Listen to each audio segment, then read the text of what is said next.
What skills do you really need to be a learning designer? Writing a book is a great way to refine your thoughts, and it forced me to think of the key messages that I wanted for all learning designers for the future. So I had to decide on the top 5. It was hard, but in this video, I will briefly outline them for you.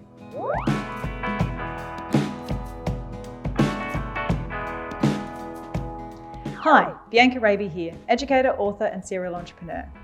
In 2021, I published my first book called Online Learning, So You Want to Be a Learning Designer. The links are in the description below if you want to check it out. It was a super fun process, trying to put as much as I know about learning design into one easy-to-read book. All learning experiences have outcomes that can be categorized into knowledge, skills, or attitudes. So I came up with a list of 5 essential skills for LDs. 1. Communication. 2. Detail. 3. Discipline. 4. Patience. And 5. Flexibility. And stick around to the end when I reveal the skill that I wish I had cultivated earlier in my LD career. A fundamental value proposition of a learning designer is that we can take content from any discipline, digest, skim, understand to a degree, sort, curate, edit, and then present it back in a way that learners can easily digest and learn from. This is really being a master communicator, and it's not something that most people can do that well. On top of that, sometimes as LDs, we are presented with some interesting tone and use of language to work with. Here is a real example. And this is direct from the SME, the subject matter expert. So, we've given you many readings, and therefore it's up to you to decide what to do. You could be stupid and read them all, or you can pick what is helpful to you. It's your choice. Crazy, right? Because they are basically yelling at the student through this screen. So what did I change it to? At the end of this module, you will find a series of extra readings. We provide these to support those of you who wish to dive deeper into the topics. However, we encourage you to decide what is critical for your success carefully. What a difference, right? A keen eye for detail is a skill that will put you in good stead to be a fantastic and sought-after learning designer. At OPEDA, the digital education agency I founded, we call these people unicorns. The education market is rife with mediocrity, and I really believe one of the markers for quality comes in the small details. Being detail-orientated is about taking the time to establish proper quality assurance processes, using an editor or editing software before publishing, and ensuring user acceptance testing, UAT, happens before going live.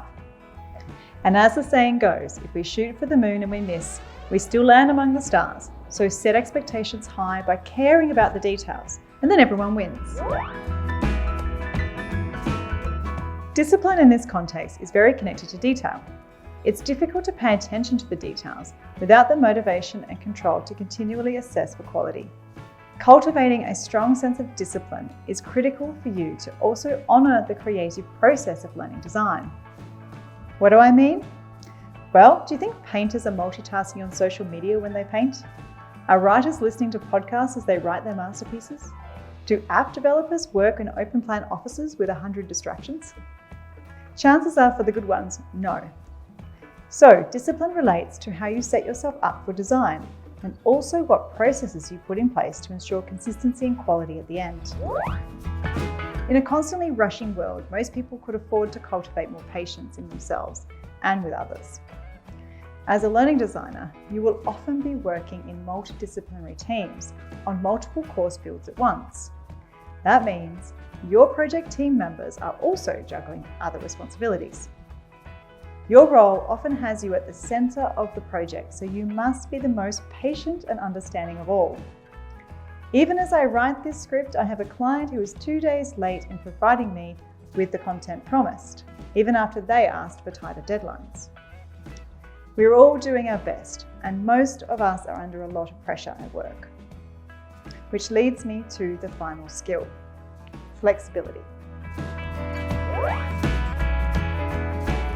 Flexibility is quickly becoming a new buzz-soft skill, necessary to succeed in the current and future workforce. The trait is sometimes called adaptability or agility too. It's the capacity to go with the flow and accept that things don't always go as planned. As an LD, you work with people and technology. Both are highly variable. often posing all sorts of random complications. Take my client, for example. I had blocked out my calendar today to work on their project, but now I don't have the content. So, instead of being mad, I just moved as much from tomorrow's list to today's. This may feel like common sense, but I have seen LDs get quite unnerved by project plans not going to plan. Oh, and being flexible and adaptable also helps foster an open mind for problem solving and innovation. Now, as promised, here is the skill I wish I had cultivated earlier in my LD career. It is discipline. I like to work fast, it's just how my brain works. So I spent way too many hours earlier in my career redoing work as I hadn't set up the proper process to get it right the first time. There is always going to be something to refine, but initially I would underestimate the value of creating editing, style and terminology guides up front. This is something we do at OPEDA now in our kickoff meetings, and it saves us so much time in the end. I've popped an example of one of our templates in the description below, so check it out. So how does this list feel? I'd love to hear if these resonate with you, so drop your comments below if you feel like sharing. For more on the skills, knowledge and attitudes that I believe make a great learning designer, please grab a copy of my book on Amazon or Audible. If you've enjoyed the video, please be sure to click like, subscribe to this channel and hit the bell to be notified of new videos weekly. And if you want to know the top 3 things that they don't tell you about working as a learning designer, check this video out. Thanks for watching, and until next time, please stay awesome.